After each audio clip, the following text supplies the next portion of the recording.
RTS Info, Philippe Nanzer. Et du hockey sur glace pour commencer avec une rencontre 100% romande ce soir en National League avec Lausanne qui reçoit Fribourg.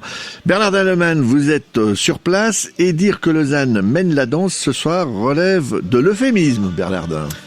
Ouais, on joue depuis 36 minutes et on est déjà à 6-0 pour Lausanne face à Fribourg. Voilà, 36 minutes, ça veut dire ça fait un but toutes les 6 minutes. C'est assez impressionnant. Dire que Lausanne n'avait pas joué depuis plus de 3 semaines en raison de la pause des équipes nationales et puis surtout d'une mise en quarantaine. Et bien ce soir, Lausanne est omniprésent, a beaucoup plus de rythme que Fribourg qui rate ses occasions et qui physiquement ce soir n'y est pas du tout. 6-0 donc pour Lausanne contre Fribourg. Genève Servette est menée à Lugano 1-0 alors que Zurich mène 1-0 également face à Langnau. En Swiss League, c'est 3-3 entre La Chaux-de-Fonds et l'Académie de Zoug, alors que Ajoie mène 1-0 face à Turgovie.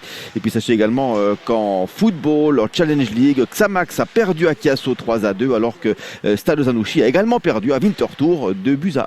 Merci Bernardin, et sachez que vous serez le bienvenu en direct dans le Flash Info de 22h. À tout à l'heure. À tout à l'heure. L'agression au couteau qui a eu lieu en début d'après-midi dans un grand magasin de Lugano pourrait bien relever de l'attaque terroriste, de l'avis même de la directrice de l'Office fédéral de la police. Une Suissesse de 28 ans s'en est prise à 2 femmes. Elle a empoigné la première au cou et a gravement blessé la seconde également au cou avec un couteau cette fois-ci, avant d'être stoppée sur place par un couple puis arrêtée par la police. Sans en dire plus, le commandant de la police tessinoise a indiqué que l'assaillante est connue des services de police. En France, Emmanuel Macron annonce ce soir l'allègement des restrictions liées à la pandémie dans ce pays en 3 étapes. Première étape samedi avec la réouverture de tous les commerces, mais selon un protocole sanitaire strict. Les attestations de déplacement resteront en vigueur, mais on pourra se déplacer jusqu'à 20 km de chez soi et ceci durant 3 heures. Les offices religieux seront à nouveau autorisés, mais dans la limite de 30 personnes. La deuxième étape débutera le 15 décembre, pour autant que le recul de l'épidémie se confirme, avec l'ouverture des cinémas, des théâtres et des musées.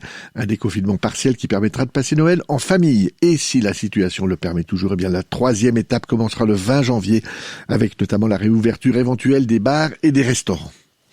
Le rugby français est en deuil. Christophe Dominici, ancien ailier du Stade français et de l'équipe de France, est mort aujourd'hui à l'âge de 48 ans. On a retrouvé son corps dans un parc près de Paris.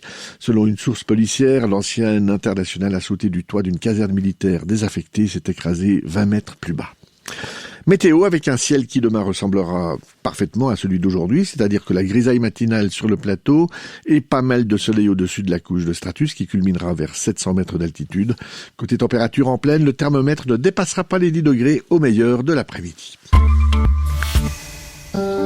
Du 12 au 18 décembre.